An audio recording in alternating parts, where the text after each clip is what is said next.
All right, fans, welcome to another episode of Florida Focus, a college football podcast. Chris and I decided to split up our 2018 season recap into 2 episodes. So you'll see a natural break at the end of this one after week 9, which will cover Florida State and Florida's first 8 games of the season. And then we'll resume in the next episode to complete the rest of their seasons and then whip around the Sunshine State. Thank you so much and enjoy.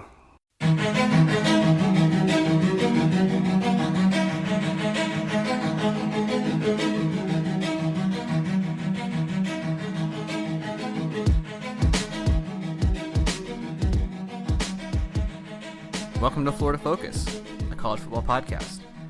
We have a lifetime Florida State Seminole fan, that's me, Brandon, and a lifetime Florida Gator fan, that's my co-host, Chris. We're putting aside our differences to bring you the fantastic world of college football throughout the Sunshine State. Today, we will cover a full 2018 season recap of the Florida Gators and the Florida State Seminoles. Plus, we will do a quick recap of all the other schools in Florida, UCF, USF, FAU, FIU, and Miami. We will reference calculus, derivatives, and cooking, and we will preview the Florida teams that are in the bowl games. Talk about that. That's coming up later this week. So, given that and just the whole season that transpired, Chris, how are you feeling about today's show, my friend?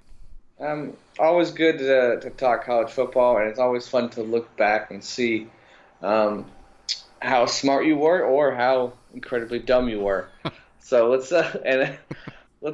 do this and get it over with, because man, I missed a lot this year. I missed a lot.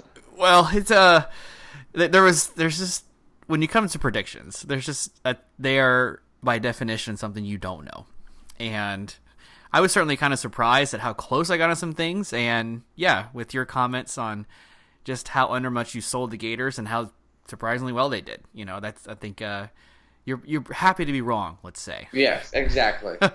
Yeah. All right. So for the fans, we're gonna kind of follow the same format we always have. I'm gonna defer to Chris. And we'll just do it week by week. So I'll throw you week 1, and you'll throw it back to me, and we'll alternate until we get through the year. So whenever you're ready, Chris, how did the Gators fare in their first week of the season? All right. They started off home against Charleston Southern, and it really wasn't much of a contest. We won 53-6, but talk about a lot of pressure for this game. First game of the season, that alone is big. But then after the year we had last year, it's a little bit more pressure. But then we have a new coach, and coach that has won championships before, has won in the SEC, and now we're saying, hey, this is, the sky is the limit. We want championships. We want to compete, and we also want to score a lot of points.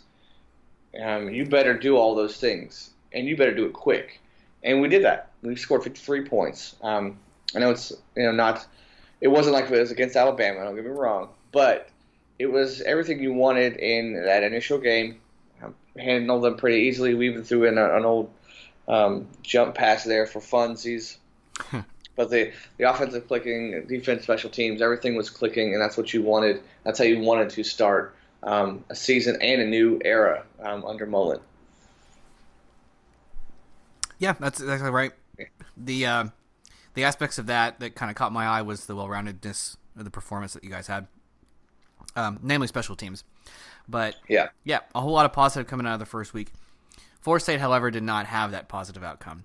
Actually, looking back at the Virginia Tech game at home when Florida State opens on Labor Day night, if you were to put week 1 like in the middle of the season when we're struggling, you look at this game completely different.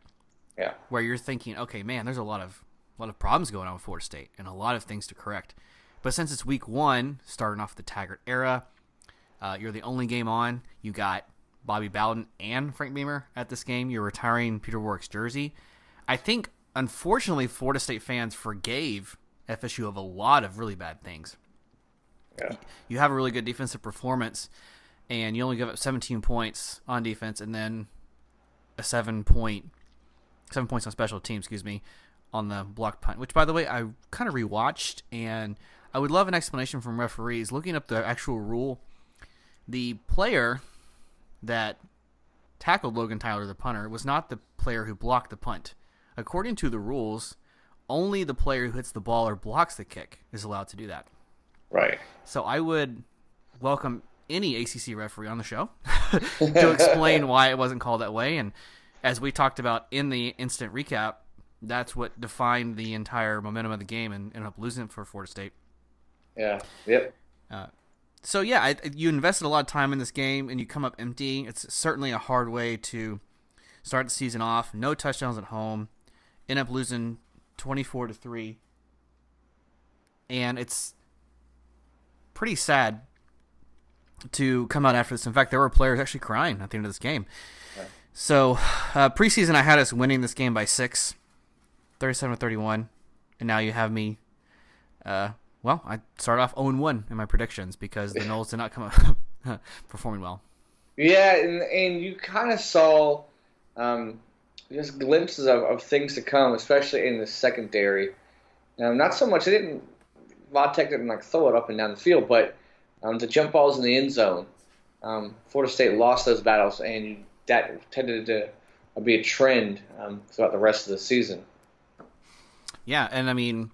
You looked at both of these games, this matchup, you thought, okay, the winner comes out, 4-1, 5-0-ish, and both of these teams end up with a combined 11 wins. And so it's clear that Virginia Tech wasn't a good team this year either. Yeah. So at the time, you're like, okay, they're going to be a top 20 team, and that was certainly not the case. So even a close game against them wouldn't have held up, and you still lose by 21. So Right. All right, so a little disheartening for Florida State, but also a good start for the season for Florida. How did the Gators fare in week 2? Yeah, week 2, we another home game started off the SEC a lot earlier, and it's so weird. We're just not used to SEC games this early. Some teams do. Some do conference games like Florida State did week 1, but we're just not used to it this early.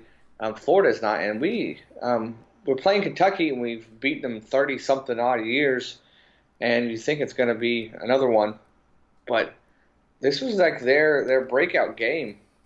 They come into the swamp, and they beat us 27-16. It was a lot of running it down our throats, and then hitting us with a play action.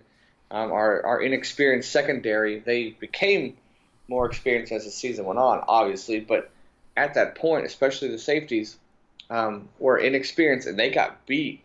That's how they scored their touchdowns. And it's one of those games where, like I said during the recap, every Kentucky game that we've played, we've always got the lucky bounces and the good breaks. It was not the case this game. The quote unquote, and I'm doing air quotes for those listening, which is everybody. Yeah. We missed a field goal, which replay shows it kind of looked like it went in. It wasn't kind of, it did. Yeah. So that's one of those odd things that normally we get, and we didn't. And then the last play of the game, which kind of made the score look a little bit different, where we kind of fumbled it, and then they scored on it. That usually doesn't happen to us against Kentucky. So, after this game, you're thinking, how bad are we? Because we just lost at home to Kentucky. And that's some words you haven't uttered. I haven't said since I was a little kid. Yeah. But I don't know if I was saying that stuff. But that's besides the point. And so you're kind of like, should I get the panic button out? Should I worry about us? Because this just does not happen. Well, later on we see we're a little bit better, and more importantly, Kentucky was a little bit better than we thought. But this was an eye-opener, and I think we needed this. I really do. I really think we needed it. And had this game been played like a week later, I think we win that game. But it was right at the right point where we didn't know who we were just yet. And you could tell Kentucky already knew who they were. And they were the better team, and they won, and they deserved to win. But it was a scare. It was a scare and a wake-up call for us. Yeah, you see Kentucky coming out with a 9-3 season, and probably the best team to not be selected for New Year's Six Bowl this year, in my opinion.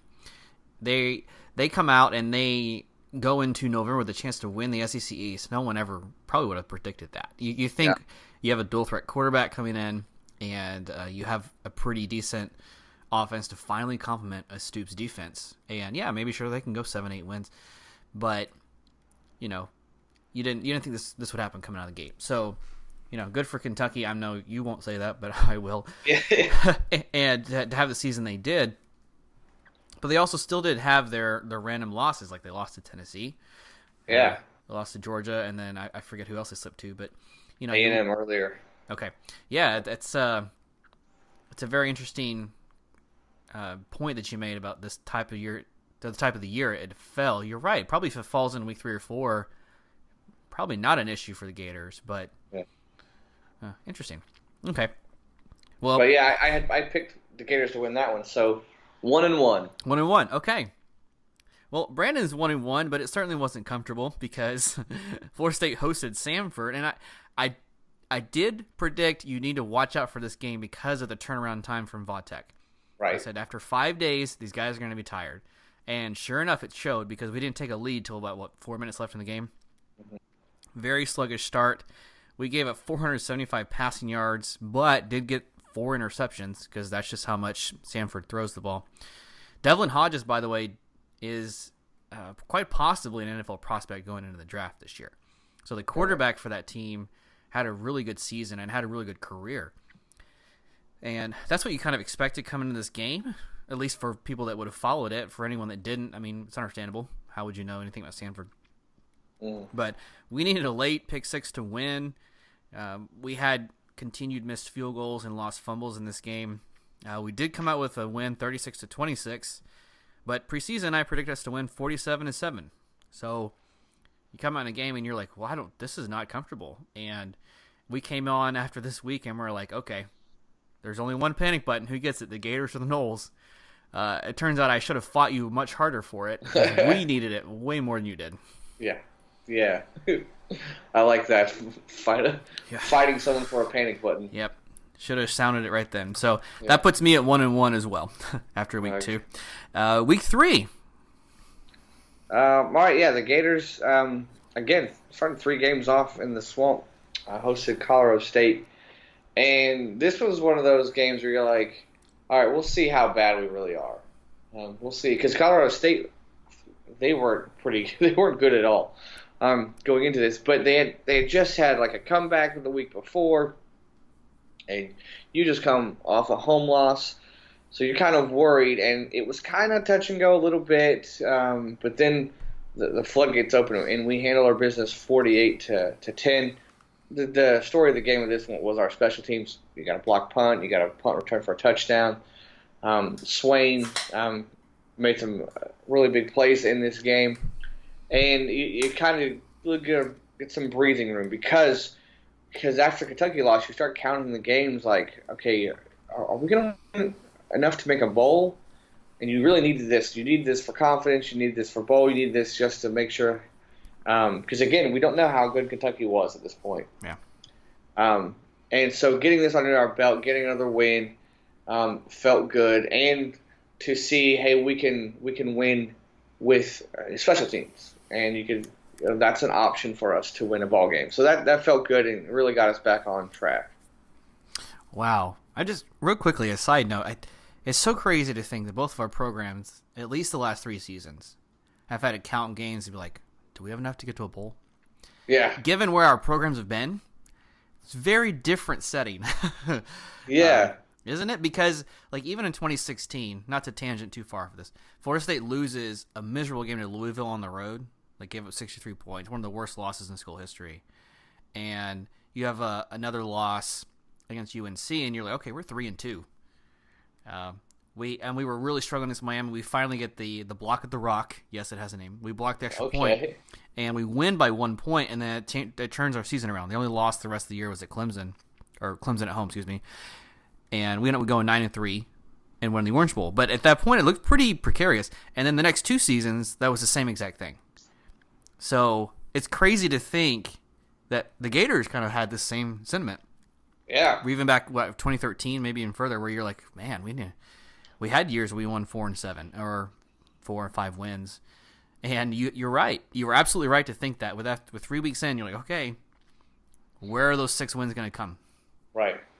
And it was scary because you're like, here we go again. That's what I kept thinking was, here we go again. Yeah. And it's weird, like in the Spurrier area, this is how dominant Steve Spurrier was. I know you Florida State fans love just people talking about Spurrier. Oh yeah, favorite. But you look at the schedule when it comes out, and you would automatically you put a W in the home games, just W. Oh. And you'd look at the handful of away games and go, okay, which ones are toss-ups and which ones are going to win and lose. Wow. That's how I come from that to looking, at this schedule like, are we going to make a bowl? Like it's just crazy how I don't know where our programs are, but hopefully after this season, I won't have to worry about that anymore, or much. So, yeah. But I'm getting ahead of myself. But Colorado State, we win at home. Things are looking a little bit better. Awesome. So, Florida State travels to Syracuse for week 3, and by the way, credit to Dino Babers, head coach at Syracuse. He wins ACC Coach of the Year, actually tied with what's his bucket at Clemson, Dabo Swinney. Yeah. So he pulls off what ends up being a signature win, despite Florida State's 5-7 record. I think Florida State has enough clout. You beat them, you've arrived, and they end up going 9-3 this year. Yeah. And last year they beat Clemson, so I'm convinced that they're one of that middle tier programs and not in the bottom of the conference anymore. Their kicker, by the way, won the Lou Groza Award. Oh. So I mean, they're nothing to sneeze at. They're a very complete team. Obviously, their offense moves the ball quickly. Good special teams. Their defense was probably their weakest link, but they still managed to only lose 3 games despite that. They beat NC State as well. They had Clemson down to the wire. All of that to say, that doesn't excuse anything. Florida State had a terrible game, one of the worst you can imagine. This is where the offensive line and penalties became something you're like, okay, this was not a 2-week blip. This is something that Florida State is going to face the entire season. Right. And here comes my calculus reference. You're welcome. Okay. An inflection point, Chris, is a point of a curve at which a change in direction of curvature occurs. This comes from the second derivative of an equation in calculus. Well, this was definitely Florida State's inflection point. You lose on the road 30-7. You don't score a touchdown until the very end of the game when it meant nothing. Mm-hmm. And you come back to Tallahassee 1-2, and it looks desolate. Yeah.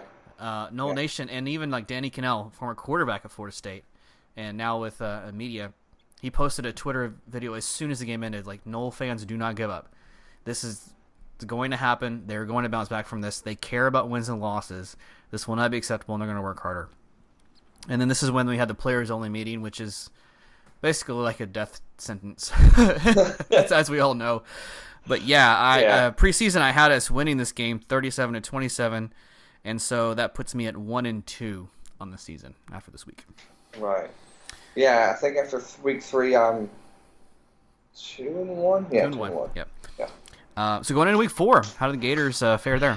All right, this was the game where you're like, okay, we're going on the road to Tennessee, our rival. They haven't been good, but you're like, we'll see if we are bottom SEC, middle SEC, or what, or this is where you're gonna get a really good gauge of where you stand, and we came out and just, as bad as everything went for us against Kentucky, everything went right for us against Tennessee. Everything went right. Our defense was causing turnovers left and right. The play that really summed up the game, Tennessee, I think it was 4th and 4, 3. They go for it. They do play action, hit their tight end wide open. Good play call. Good execution, too. Tight end's running down the field. C.J. Henderson, our cornerback, does not give up, and we see this throughout the whole year. That guy can fly, and he does not give up on plays. He runs down, and he hits the tight end as the tight end goes to dive into the end zone, and he fumbles the ball into the end zone, and we get the ball. And you're like, it's our night. It is our night. You can just relax. Wow. Everything's going for us. We already had a huge lead. The opening kickoff, the second half, they go and fumble it. Next play, we score. So it was just one of those things where everything was right. And let me tell you, it was nice. It was nice to not have to stress for a whole fourth quarters. It was nice to see Tennessee lose, obviously. But it was just nice to go, okay, we're not Tennessee bad. All right, we're not as bad as Tennessee. We might not be good, but we're not as bad as Tennessee. And there was a huge gap in between us. So this was like when I think you could see us getting our confidence. Like, okay, we're not that bad. How good are we now? Now let's go see how good we are. And it was real good to see. I predicted we would win. I thought it would be like by a field goal or something. Did not see a 47-21 blowout.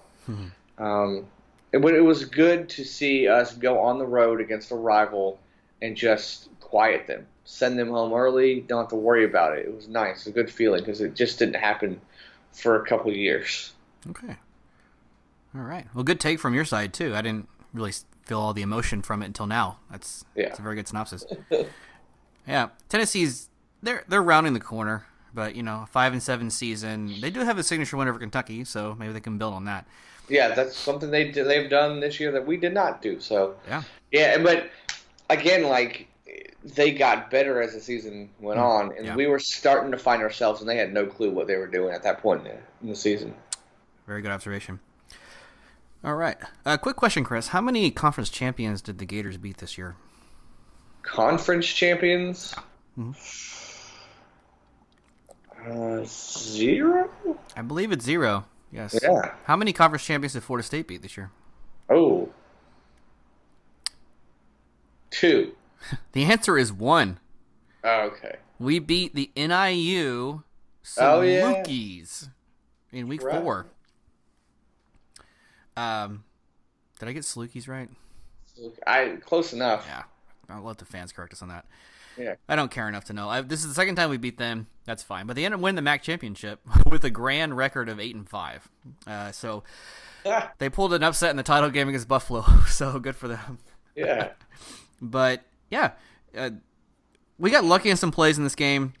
We stopped their run. They were just abysmal in offense. They got better again as the season went on, as everybody did supposedly, except for Florida State. And I guess the disheartening thing about this was it was still close late in the third quarter. We had to use the home crowd to get some emotion going. But, you had a couple of touchdowns from your key players to build a little bit off of.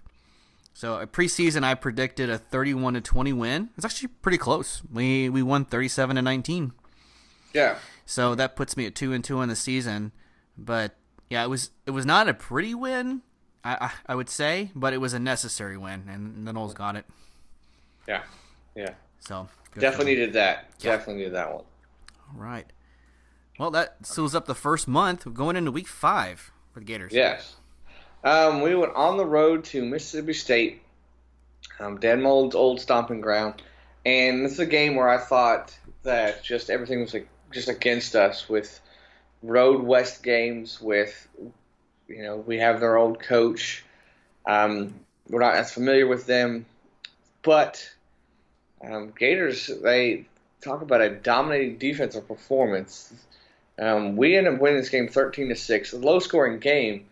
But our defense was the story of the game here. Two things were there. Our defense and then Mullen's ability to call trick plays at the right time, because that's where we got our only touchdown was Kadarius Toney threw a touchdown pass. But right out of the gate, they ran the ball down our throats, but we held them to a field goal. And then later, like a couple drives later, they ran, but we held them to a field goal. And I was like, okay, we got a good chance if we can just keep them, out of the end zone, which we were. And we did just enough, and then our defense played fantastic the whole game, and getting that sack from Donovan Steiner at the end of the game was phenomenal. Great call, great execution, great timing by him to seal the game for us and get a road win against a pretty decent Mississippi State team. And this is when you're like, oh, okay, this is how good we are. Okay. Last game against Tennessee, you're like, okay, we know how bad we're not, but now we kind of see how good we are, and we really, really started clicking during this game. All right. Yeah, I was kind of envious that you, as the Gators, are like, man, they could win on defense. That's fantastic. Florida State at that point in the season had a good defense, and we're definitely stopping the run. but the points in the scoreboard just wasn't showing the results. Yeah. So, very good. Yeah, Nick, I don't know the rushing stats on Fitzgerald, but, he ended up finishing the season as the second most rushing yards for a quarterback in the nation. Yeah, really? Yep. He wasn't playing that well earlier, like running, I should say. Right. Earlier in the season. Which, it's amazing. I mean, that's part of their offense, of course. Number 1, by the way, I think was Taquan Marshall of Georgia Tech. That makes sense. Yeah. The third leading rusher in the nation and for a quarterback this season, Heisman Trophy winner Kyler Murray. Oh. I mean, and that somebody tweeted out he passed the ball so much you forget that. But yeah, he was the third leading rusher and quarterback. Very true. So, anyway, for Florida to stop a potent rushing team like that, very, very impressive win, especially on the road with the Cowboys. You're right. Yeah. Florida State does win in Week 5 as well, but it was like Florida State was given a gift.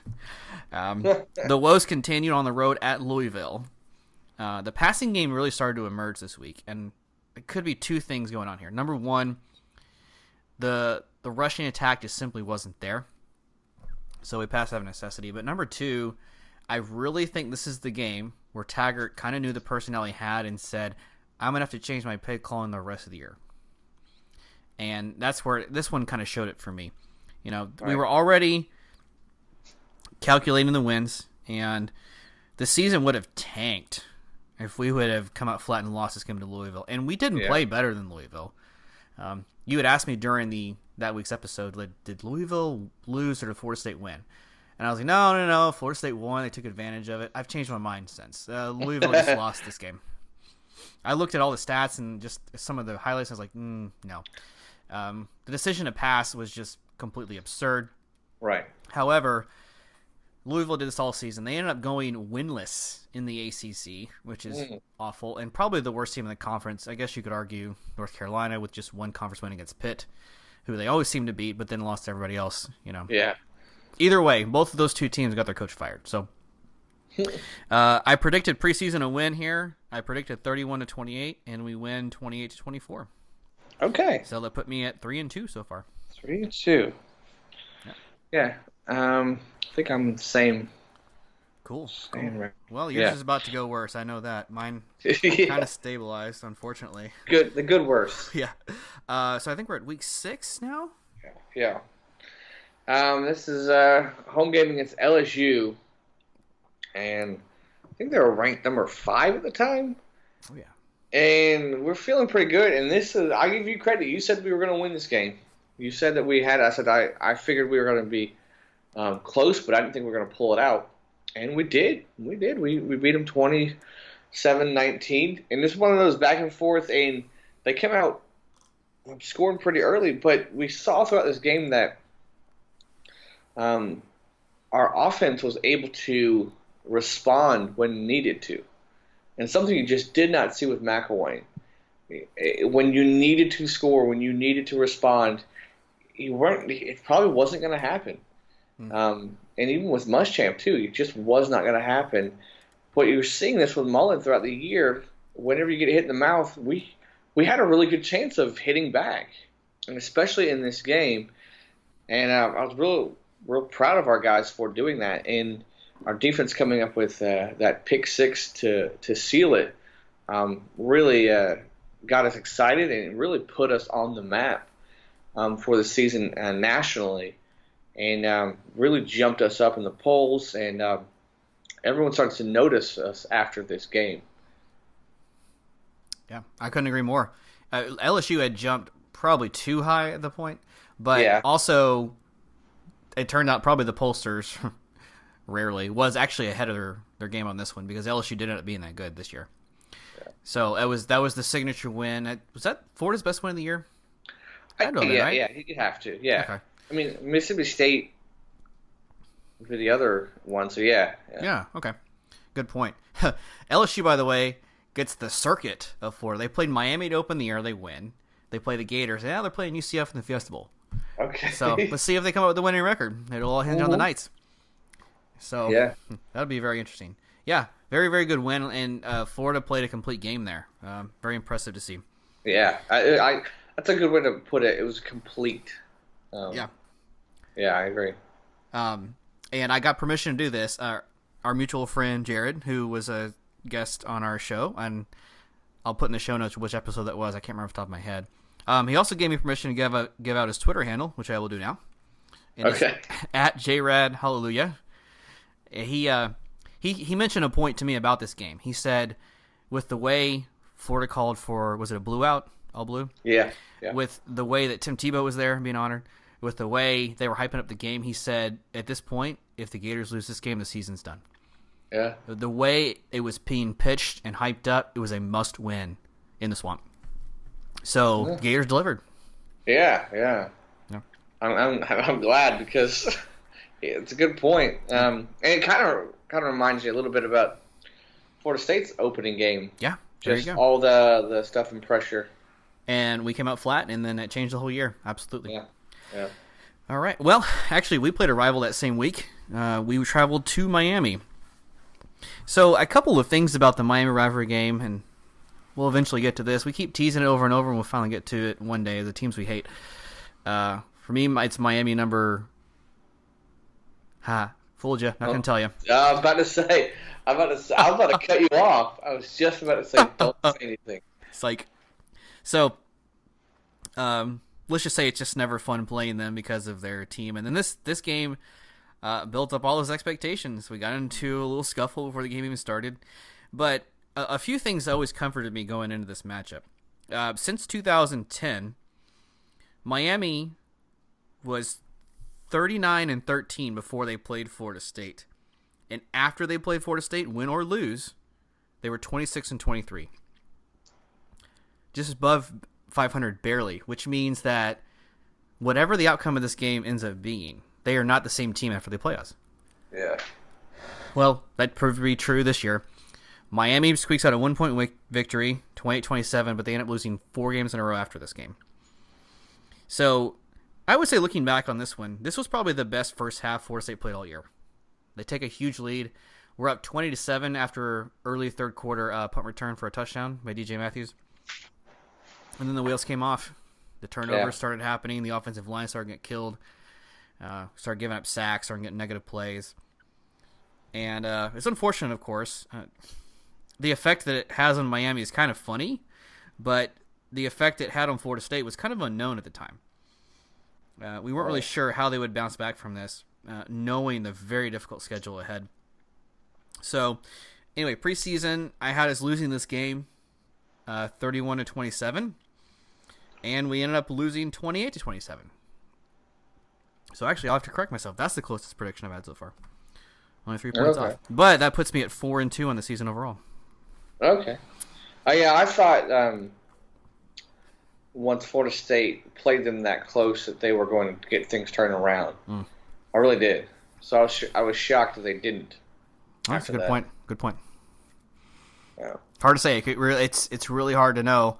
And given some of the frustrations early in the season, and the true colors started to come out in the next 2 weeks after that, you absolutely could have been right. There could have been a lot of ways that Florida State could have been 7-8 wins after this, but unfortunately, no. All right. So the next week, I don't know, what are we, 7? 6? Week 7, yeah. 7, yeah. You guys, okay, so we had on the road at Vanderbilt. At Vandy, and this was, you talk about a crazy game. Just, you look at the score, and we win by 10. You're like, okay, that's probably about right, you know? But if you watch the game, just straight craziness. We go down a lot early. We're getting fumbles that bounce crazy amount of times and distances where we lose them.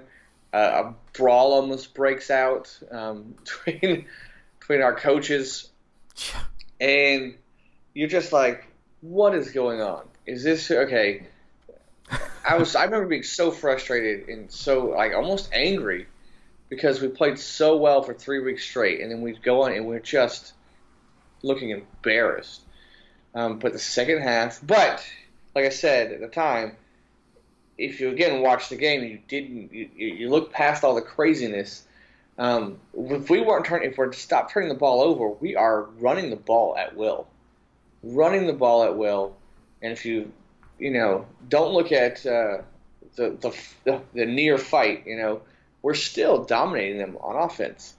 And I think that's what they said at halftime. They must have said that at halftime. In the second half, we just offensively steamrolled them and we ended up pulling it out 37-27. And you're like, okay, so we can win when we're in the swamp and it's crazy. We can win in hostile environments against good teams, and we can also win when we play ugly. So I think it was good that we were able to, but I did not like the way we started off so slow. And you see that later on in the next like 3 games, how slow we start. Mm-hmm. But it was nice to pull this out. It was nice to pull out a victory on the road in the SEC. But, man, it was a strange game. Absolutely. And that game had my full attention since I didn't have a game to watch. We were on a bye week, so it was strange indeed. We'll get to UCF in a minute. That was also the week that UCF played Memphis and only won by 1. So right. That was quite the weekend for a non-null. So, yeah, I agree. It was entertainment factor was good. You know, you're yelling at the TV a lot. I didn't have a dog in the fight, so it was just a high entertainment value for sure. Yeah. All right, so that was week 7. So week 8, I think Florida had a bye week, correct? Correct. All right, so Wake Forest goes to Florida State, and this was probably the best offensive game of the year for the Noles. Despite that, though, Cam Akers only had 98 yards rushing. Wake Forest moves the ball a lot. They go quickly. I think they ran over 100 plays in this game, and they do that pretty frequently. But as you can see, that alone doesn't win you games. Looked pretty desperate. The Noles go down 10-0, and you think, okay, here we go again. They're not coming back from the Miami game. They're playing bad like they did Louisville. They haven't looked good for an entire game the entire season. But then it changed. We stopped Wake Forest on 11 straight drives, and we scored 38 unanswered. So you go up and you get comfortable win, and that's exactly what the Noles needed. And it was kind of frustrating to not see that the rest of the year. You just saw it in this one game where you're like, okay, we're up so much, we're putting the backup in willingly, not that the starter can't get it done. Yeah. And so you actually put Blackman in just to kind of finish things off. And unfortunately, this was the second inflection point of the season, the change of curvature, because this was the last game where Florida State's defense really stepped up, namely in the rushing game. Everything after this, it was just there wasn't a complete attack. But anyway, preseason I predicted a 48-10 win, and we win 38-17. So that puts me at 5-2 on the year. Oh. All right, yeah, it was when, like you said, when they went down early, everyone had to be thinking, "Oh, here we go again." Mm-hmm. And for them to turn it around and then turn it around and going away, it was impressive. Yep, kind of sigh of relief. Yeah. All right. Before we get into the least fun week, I gotta tally up. Where am I at this point? So win, loss, win. So I think I am 4-3. 4-3. 4-3. Okay. Yeah. All right. 4-3 going. All right. So let's just get this week over with. Yeah. Halloween weekend. Florida played Georgia. And this game went exactly how I thought it was going to go. Exactly how I thought it was going to go. But I did not. What I didn't like leading up to this game is Georgia had just come off a loss, and everyone's patting us off on the back, saying we're the greatest. And Georgia, they're not the greatest anymore. And I did not like that. I did not like how everyone was giving us so much love and attention, and they were overlooking Georgia, and they came out and they, it was I don't want to say back and forth, but we kept it within striking distance, even though they were clearly the better team, and they won 36-17. I think I predicted 38-17 or 35-17, something like that. Nice. Good job. Yeah, I was like right around there. Huh. We just got to be better than the year before. They just beat us into a pulp. So I thought we would make some strides and close the gap a little bit, and we did. We played tough, and we were within striking distance late in the third and in the fourth. But our secondary just the inexperience and the young secondary really was what hurt us earlier in the year. I should have mentioned this: the Kentucky game. Marco Wilson goes down. Our corner goes down with injury, and our secondary gets beat. Again, injuries to our secondary, and kudos to Georgia for picking on our young guys, our new guys, and they really hurt us this game.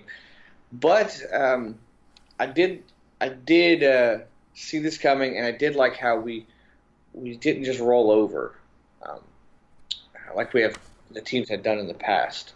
But it was still tough to watch us lose to Georgia, for sure. Understandable. Yeah, I mean, Florida can get there. It's going to take some time and some definite system changes, but Georgia, man, they're doing all the right things. So maybe they agreed to play in the Swamp one year. Maybe that would help things. Yeah, maybe. For now, though. Yeah. So I'm 5-3 after this. Okay, very good. Well, yeah, I'll be brief on this one too. This was one of Florida State's worst losses in probably the last 10 years. They host Clemson at home. Guys are getting into fights. Trevor Lawrence is going off. You have the FSU book guy making us look silly. You had guys giving up. I mean, you put in Blackman late, and he's the only one that scores a touchdown, connecting with a true freshman, Helton, who has something to play for. And it was embarrassing. There's no other way to say it. There's a clear gap between where Clemson is and where Florida State and everyone else is. And it was never more evident than this Saturday. So it was certainly one to forget, and you need to move on. Unfortunately, this also means this is what you can expect the next 4 years. Yeah, or probably. Or 3, because Trevor Lawrence is not going to get worse. So that's crazy to think about and a little bit scary. I guess that's kind of the Florida-Georgia comparison, too, just to know that it's there. But I think Florida has a better shot of beating Georgia, to be honest. I think the gap is closer. Yeah, Florida State has a lot of work to do. So, preseason, I predicted a 10-point loss, 30-20, and we ended up losing 59-10. So that puts me at 6-2 on the year, actually, as I predicted the loss there. Okay. Yeah. All right. Let's move past that fun week.